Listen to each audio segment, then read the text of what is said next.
क्या आपने कभी सोचा था किसी ग्लास के अंदर इलेक्ट्रिसिटी को कैप्चर भी किया जा सकता है? इस वीडियो में इस ग्लास के ऊपर हाई वोल्टेज इलेक्ट्रिसिटी को जब रिलीज किया गया तो आपको इसके अंदर एक पैटर्न बनता हुआ दिख रहा होगा। इस पैटर्न को कहते हैं लिचनबर्ग। अगर आप इस पैटर्न को ध्यान से देखेंगे तो ये आपके नर्वस सिस्टम और रूट से मिलता जुलता दिख रहा होगा। आखिर इतनी सिमिलैरिटीज क्यों है? देखिए, यहाँ पर कई सारी साइंस की थ्योरी हमें कहीं और इशारा करती है। ये जो पैटर्न आपको दिख रहा है, ये नेचर का तरीका है किसी भी चीज को फ्लो कराने का।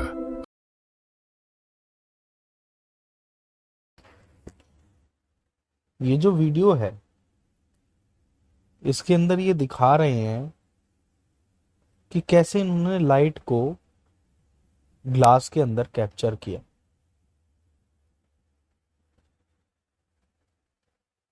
और आगे ये बता रहे हैं कि जो ये पैटर्न बन रहे हैं,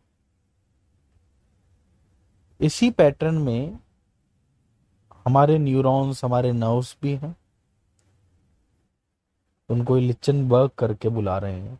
और इसी पैटर्न में नेचर जो है वो चीजों को फ्लो करता है।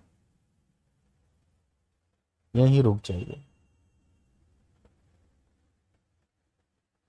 हमारी लास्ट क्लास में हमने यही बताया था कि जो हमारी ब्रीदिंग है वो स्टिलनेस से या स्टिलनेस की प्रेजेंस में इस शरीर और इस मन को इलेक्ट्रिसिटी प्रोड्यूस करती है। इस मन ने उस इलेक्ट्रिसिटी का इस्तेमाल करके ब्रेन के न्यूरॉन्स, नर्व्स,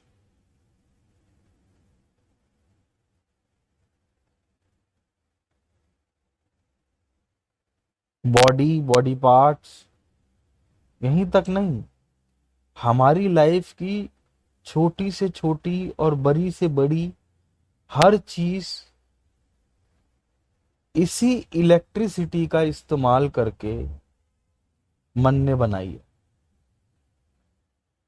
आप जीवन में रिच रहेंगे, पुअर रहेंगे, हैप्पी रहेंगे, सैड रहेंगे, हेल्दी रहेंगे, अनहेल्दी रहेंगे। ये लाइफ के अंदर विदाउट रिलेशनशिप रहेंगे या full of Joy, love with relationships रहेंगे। ये जितनी भी चीजें हैं, ए टू जेड लाइफ का कोई भी एस्पेक्ट हो, ये स्टिलनेस के होश में जो ब्रीदिंग है, उस ब्रीदिंग ने ये इलेक्ट्रिसिटी, देखिए इसमें स्टिलनेस का होश था, ब्रीदिंग का माध्यम था, और मन ने, फिर से सुनिए, ये इलेक्ट्रिसिटी आई किस समय? ये स्टिलनेस के होश में थे। जब स्टिलनेस, जिसको परमात्मा तत्व कहते हैं, शरीर के अंदर आत्मा कहते हैं। आत्मा मतलब ये आपकी अज्ञानता है कि आप परमात्मा को शरीर के अंदर देख के उसको अंदर लिमिटेड कर देते हो, इसलिए उसको आत्मा कहते हो।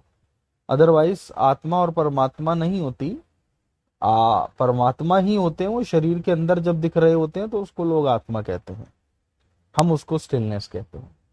तो उस स्टिलनेस के होश में, उस स्टिलनेस के प्रेजेंस में, क्योंकि जब वो स्टिलनेस इस शरीर से निकल जाती है तब ये शरीर अपने आप को सरवाइव नहीं कर सकता, फिर ये 5 तत्वों में दोबारा से लीन हो जाता है। जिससे ये लिया गया था, मन ने 5 तत्वों से ये चीजें शरीर बनाया, और जैसे ही स्टिलनेस हटी तो मन के पास जो स्टोरेज था करंट का, उतना टाइम उसने शरीर को घंटा 2 घंटा सरवाइव करवाया, और फिर एंड में ये शरीर दोबारा 5 तत्वों का हो गया।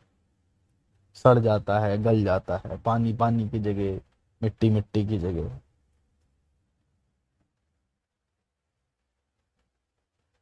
अब इसमें जो मुद्दा है समझने का वो ये है कि जो करंट का इस्तेमाल कर रहे हैं, इसी करंट से एक आदमी आज रिक्शा चला रहा है, और इसी करंट का इस्तेमाल करके एक आदमी आज हजारों लाखों करोड़ रुपए का आदमी हो गया। करंट दोनों के पास सेम है, बस डिफरेंस है कि उसके मन ने उसको किस तरफ बहा रखा है। इसमें सबसे बड़ा रोल होता है इंद्र का। इंद्र का मतलब वो जो 5 इंद्रियों को पोजेस करता हो। ये पांचों इंद्रियां जो हैं, देखना, स्मेल करना, टच करना, सुनना और टंग, ये पांचों इंद्रियां इंद्र के कंट्रोल में है। बहुत इंपॉर्टेंट बात बताने वाला हूं। Breathing is neutral for everyone, current is neutral for everyone. Current का हर आदमी पूर्ण यूज कर सकता है, उसमें कोई ये नहीं है कि किसी को ज्यादा मिलेगा या कम। ब्रीदिंग का हर आदमी पूर्ण इस्तेमाल कर सकता है, उसमें ये नहीं है कि किसी को ज्यादा मिलेगा या कम। डिपेंड करता है इंद्र पर। इंद्र का मतलब वो जो उस करंट को आपको डेवलप्ड ना करने की जगह उस करंट को बाहर की तरफ खींचे।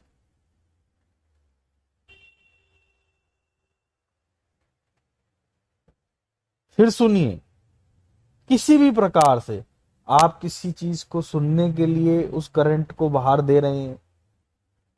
आप अगर किसी चीज को सुन रहे हैं तो वो करंट सुनने में लग रहा है बाहर की तरफ, करंट अब वो वहां जा रहा है।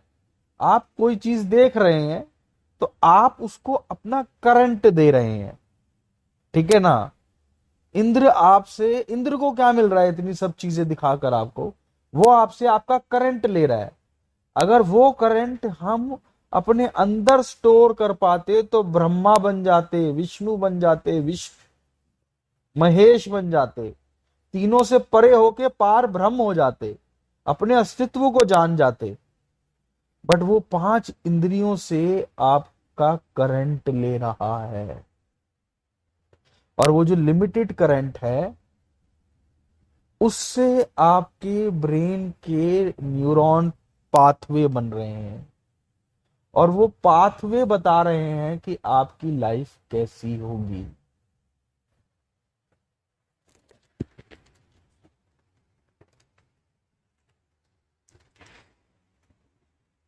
तो फिर अब करना क्या है?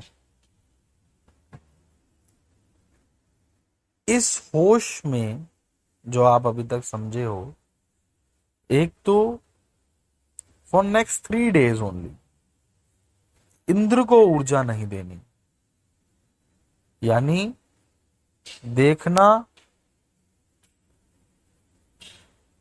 सुनना और बोलना और टेस्ट यानी जीभ, इन 4 चीजों को 100% नियंत्रण में रखना। फॉर नेक्स्ट 3 days इसके नियंत्रण में नहीं रहना। कोई वीडियो नहीं, कोई गाना नहीं, कोई जहां पे मन करे कि ये खाना है वो खाना नहीं, जो सामने आए वही खाना है बस, फॉर नेक्स्ट 3 days। और हृदय देश में ये देखते हुए कि यहां से ब्रीदिंग हो रही हुई है, जाती हुई सांस को बोलना है। इस होश में बोलना नहीं है, मतलब इस होश में रहना है कि ये जो सांस अंदर जा रही है ये गाना है, और ये जो सांस बाहर जा रही है ये गाना। बस ये कोशिश करना है कि हमसे काना छूटने ना पाए।